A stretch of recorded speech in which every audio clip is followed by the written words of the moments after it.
In just 12 weeks, it's the border battle. Michigan against Ohio State. But last night, we got a high school edition. Joe Nugent was at Gallagher Stadium. Joe? Jeff Wood back at the alma mater, bringing his kicking mules to Central Catholic, and they responded. Alec Hullebarger in from 3 yards out, ties it at 14, one of 4 mule touchdowns. Next possession, still second quarter. Deshaun Kaiser fakes the handoff, and the Irish QB sees a ton of room. Kaiser weaving his way back and forth.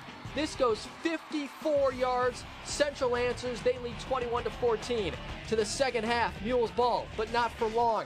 Jayme Thompson reading this like a psychology book. The future Ohio State Buckeye goes 32 yards the other way for a pick six. Irish in front 35-14. And there's more. Amir Edwards running downhill, following his blockers. An 8-yard touchdown. All Central Catholic. They win at 49-28. Feels extremely well. You know, we came out, we had adversity in the beginning of the game, but I think the team stepped up well, and we showed that, you know, we can make it through adversity. I think Bedford's a very good young football team. It's definitely, as we've seen the last couple of years, they're going to win a lot of games, so I'm very happy with their offensive output. And defensively, that's a tough test. You aren't going to find teams that run that offense much better than they do. Thank you, Joe. Meantime, it's business as usual for the Whitmer Panthers. New team, new coach, but they still rolled over start in week 1. Last night facing Detroit Catholic Central in another Michigan-Ohio State contest, like a Kenny Chesney concert out there. First quarter, Shamrocks driving. Wyatt Shulman shows the Panthers a little Shamrock shake all the way to the goal line, fights his way in at 7-0 Catholic Central. But Whitmer didn't allow a point the rest of the way. Fourth down for the Shamrocks, a sack by Jacob Lapointe. That's French for the point. Turnover on downs, Whitmer wins 19-7. St. Francis trying to follow up their week 1 upset over Southview last night, hosting Padua. Knights looking good. Sheldon Evans getting after the quarterback. Not only does Evans knock the ball loose, but he also recovers the fumble. Leads to a short 2-yard Michael Wagner touchdown. But Padua comes back to score 3 TDs from there. They win it 21-14.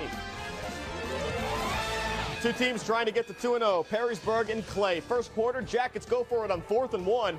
Steve Slocum's got your 1, and he'll raise you 57 yards all the way to Jacket Land. Peaburg up 7-3, but the Eagles go on a run. Look at the athletic play by number 58, Jared Gray. He's like 58 shades of gray. Interception. Clay gets it back, and it's capped off by Joshua Pennington to Kyle Rowe. 5 yards for the score. Eagles up 10-7. Later in the second quarter, this time Pennington to Anthony Ramirez. Check out the great block right there on the wing, and he's gone. 30 yards, but not enough. Perrysburg wins 24-23. Northview hosting the Waite Indians. I'm guessing we'll see that chef on the restaurant report card, right, Tony? Wildcat defense came to play. Check out Dion Valentine. With that, he has just as many big hits as Chumbawamba, or Right Said Fred, or Dexy's Midnight Runners. All right, done now. More Northview D. Third down, Connor Ziffel with the sack, and the Wildcats sneak one out at home, 27-26. Couple of teams trying to bounce back after week 1 losses. Start and Anthony Wayne. First half, Generals up 17-0. Kyle Aaron Yossi with the carry, and when the economy's struggling, we all need to make cutbacks. What a run. Touchdown A&W. They lead 24-zip. Defense held from there.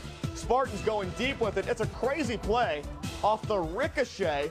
Hunter Johnson, the interception, and the Generals win 31-6. I'm a big fan of old school NLL matchups. Maumee and Rossford, second quarter, Bulldogs threatening, but they cough up the ball. Cale Poole on the bottom of the pile with the fumble recovery, and the Panthers cash in on the other end. Jordan Spellis looking the deep ball to Alex Schreinel. Looks like his teammate's the only one covering him. Good for 6 points. Maumee wins 40-23.